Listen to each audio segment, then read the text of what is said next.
Welcome to Kenton's videos. Enjoy the video. You start by deciding which dictionary you'll use and spotting the target word's initial letters. This saves time. Once done, flip to the section matching those first letters and read the guide words at the top of each page to see whether your word fits between them.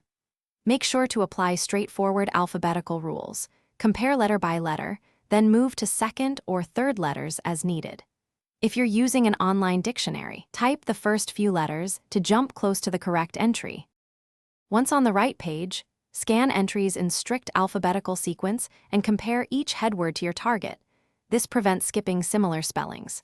If you see prefixes or suffixes, strip them mentally to find the base form, and remember variant spellings may be listed nearby.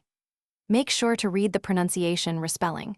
This helps confirm you've found the correct homograph, and note the part of speech and example sentences for proper usage. If multiple entries match, use the definitions. You finish by comparing nearby definitions to ensure the chosen entry fits your context. Reading usage labels like informal or archaic explains applicability.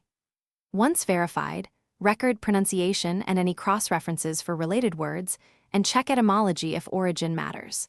If you can't find the word, make sure to try alternate spellings, search the root or compound parts, or consult a more comprehensive dictionary. Troubleshooting tip: when entries seem missing, look for hyphenation, variant forms, or region.